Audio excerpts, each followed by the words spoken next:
Welcome back to my channel, Easy Igbo with Ngozi. Ihe anyị ga-eme tata bụ okwu ndị malite na leta A, Igbo alphabet, letter A, which is letter E in English language. Igbo alphabet, letter A. Ka anyị bido. Ewu, ewu, goat. Ewu, goat. Ewu na-ata ji. Ewu na-ata ji. The goat is eating yam. Goat is eating yam. Ewu na-ata ji.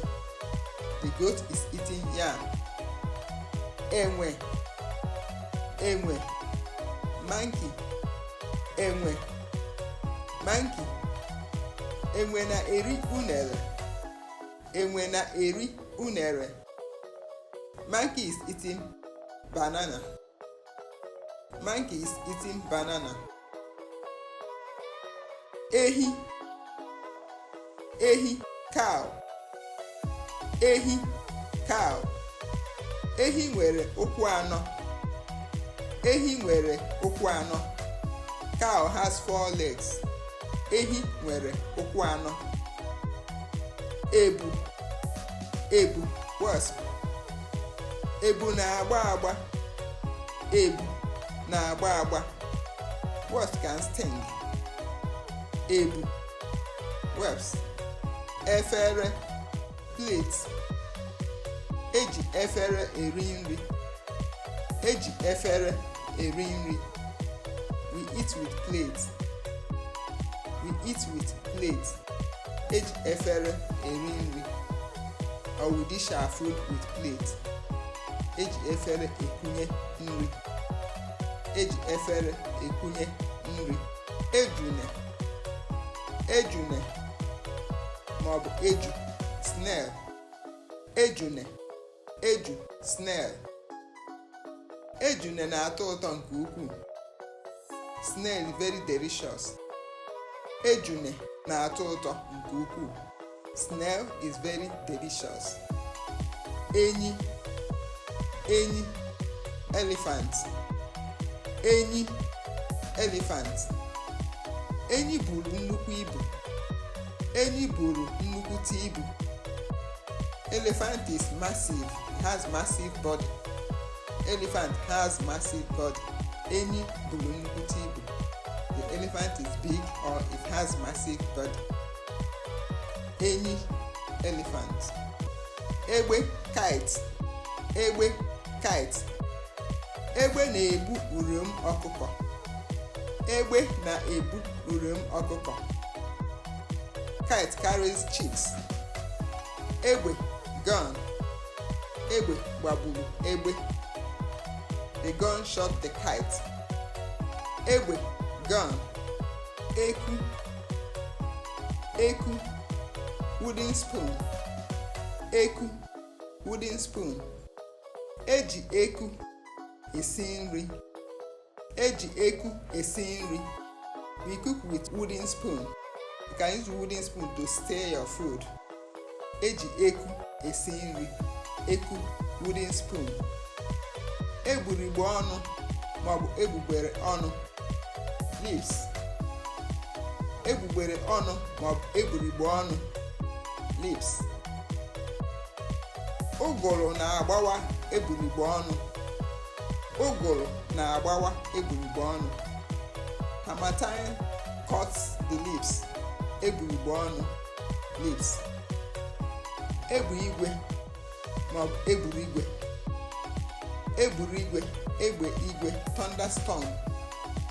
Egbe igwe, that is kind of, you say, gone from, do I say heaven or sky? Egbe igwe ma egburu igwe, thunderstorm.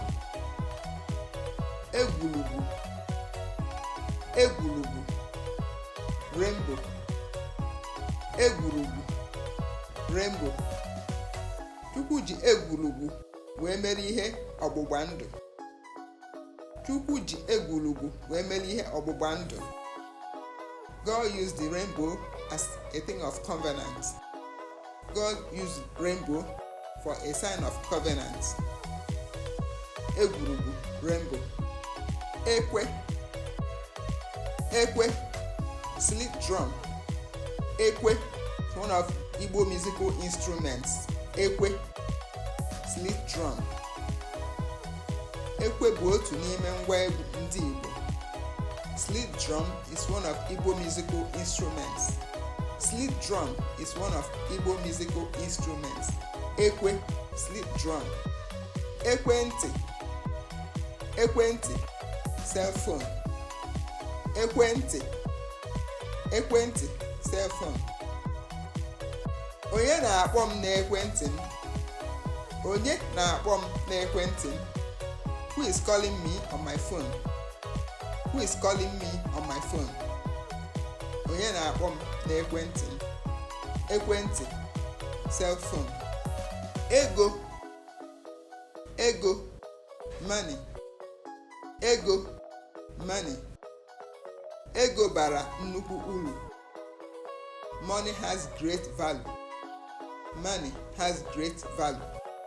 Ego bara nnukwu uru. Of course, without money you cannot buy anything, but with money you can buy a lot of things you wish to buy. Ego bara nnukwu uru. Ego, money. Efe, efe. Some people call dress efe. It's also known as uwe or aqua, but since we are treating the letter e, efe, dress. Efem dị ọcha, my dress is neat. Efem dị ọcha, my dress is neat. Eze, eze, teeth. Eze, teeth. Eji eze ata nri. Eji eze ata nri. We chew our food with our teeth. Eji eze ata nri.